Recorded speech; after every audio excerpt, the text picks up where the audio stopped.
దాదాపు 7, 8, 9, 10 గంటలు వారితో చర్చించాం.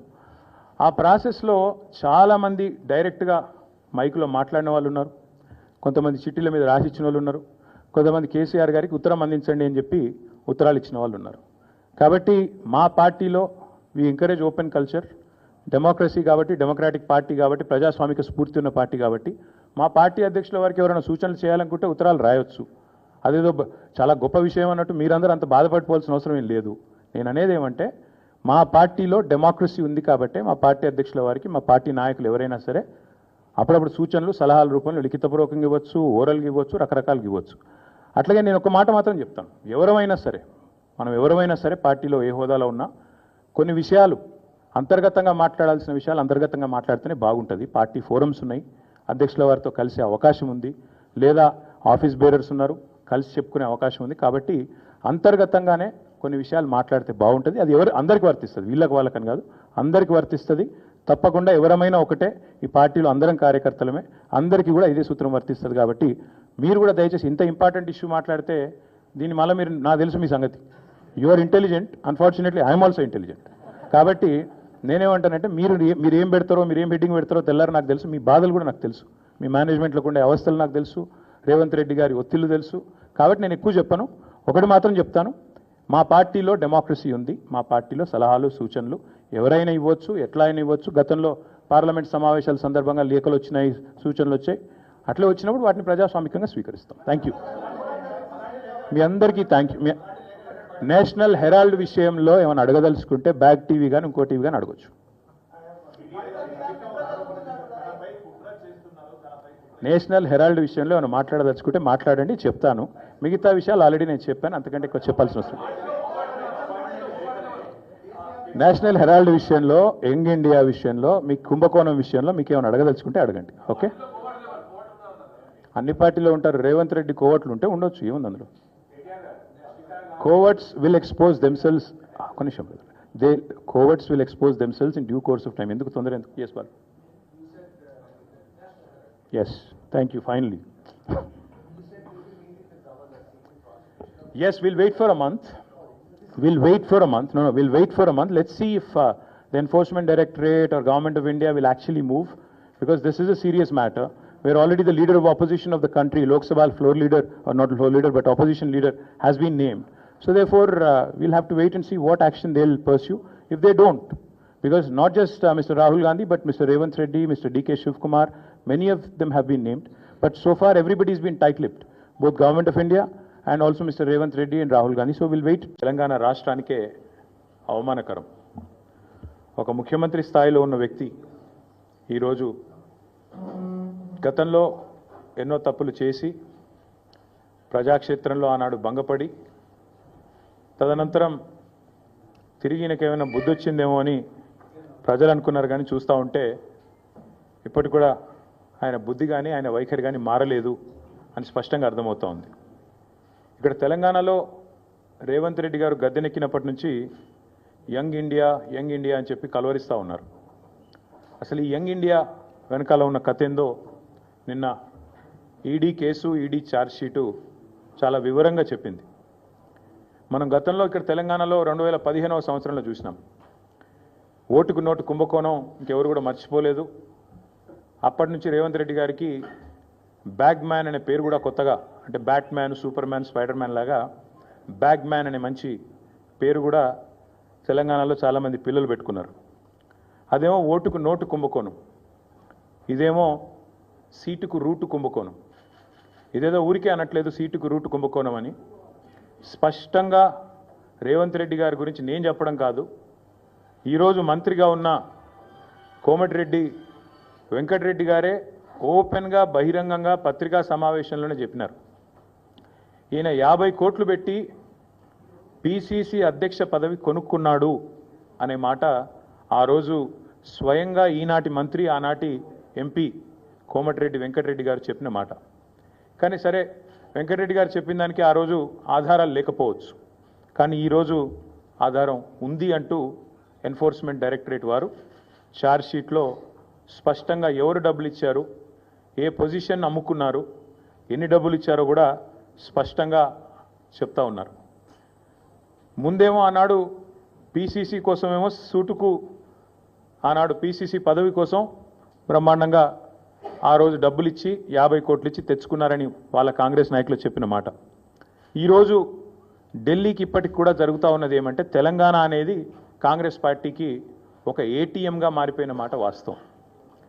ఎప్పుడు డబ్బులు కావాలి అని కాంగ్రెస్ పార్టీ వాళ్ళు అనుకుంటే అప్పుడు పెద్ద ఎత్తున డబ్బులు అందిస్తూ తన పదవిని కాపాడుకుంటూ ఉన్నారు రేవంత్ రెడ్డి గారు. ఇవాళ ఓటుకు నోటు జరిగినప్పుడేమో రేవంత్ రెడ్డి గారు ఒక ఎమ్మెల్యే, కానీ ఈరోజు ఈ రాష్ట్రానికి ముఖ్యమంత్రి. కాబట్టి యావత్ దేశం ముందు తెలంగాణ పరువు ఇవాళ తీసి పరువు పోగొట్టి నిజంగా తెలంగాణ ముఖ్యమంత్రి అంటే ఇట్లాంటి వ్యక్తి అనే పరిస్థితి ఇవాళ కనబడతా ఉన్నది. గతంలో యడ్యూరప్ప గారు కర్ణాటక ముఖ్యమంత్రిగా ఉన్నారు. ఇది నేను చెప్పేది 2020వ సంవత్సరానికి సంబంధించిన అంశం.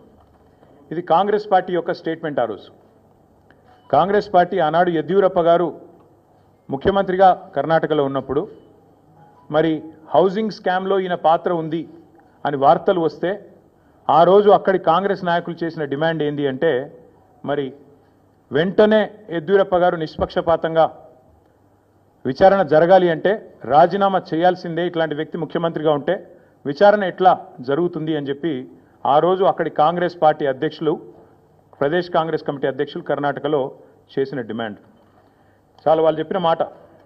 The Karnataka Congress on Thursday demanded that Karnataka Chief Minister B.S. Yediyurappa either resign or be sacked to ensure a fair investigation against him in 2019 corruption case.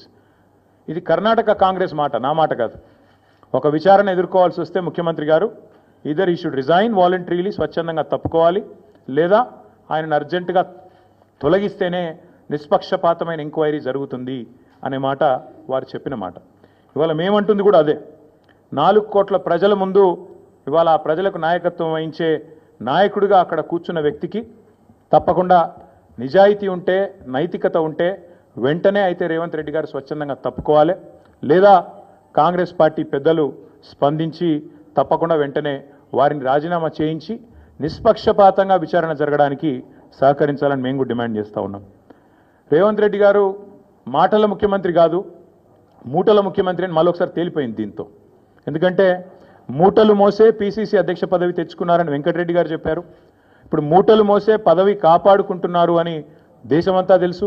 అట్లాగే మూటలతోనే ఆనాడు పీసీసీ ఆఫీస్ బేరర్స్ దగ్గర కూడా డబ్బులు తీసుకొని మరి కాంగ్రెస్ పార్టీ ఒక పత్రికకు డబ్బులు అందించారని చెప్పి ఎన్ఫోర్స్మెంట్ డైరెక్టరేట్ కూడా చెప్తా ఉంది. ఇప్పుడు మాకు కూడా అర్థమవుతోంది, ముఖ్యమంత్రి గారు ఇవాళ విజయవంతంగా 44సారి ఢిల్లీ పోయారంట. 16-17 నెలల్లో 44సారి ఢిల్లీకి పోయి ఒక అరుదైన రికార్డు ముఖ్యమంత్రి గారు అయితే సృష్టించారో ఇప్పుడు మాకు అర్థమైంది ఎందుకు పోతున్నాడో ఢిల్లీ.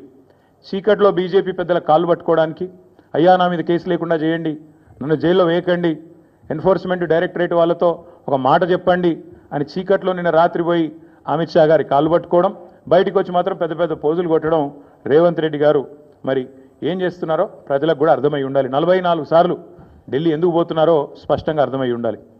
ఒక్క ఇటుక పేర్చకుండా, ఒక్క కొత్త ప్రాజెక్టు కట్టకుండా, ఒక్క సంక్షేమ పథకం అమలు చేయకుండా, ఒక్క గ్యారంటీ ఇచ్చిన ఒక్క గ్యారంటీ అమలు చేయకుండా తెలంగాణలో 1,80,000 కోట్ల అప్పు.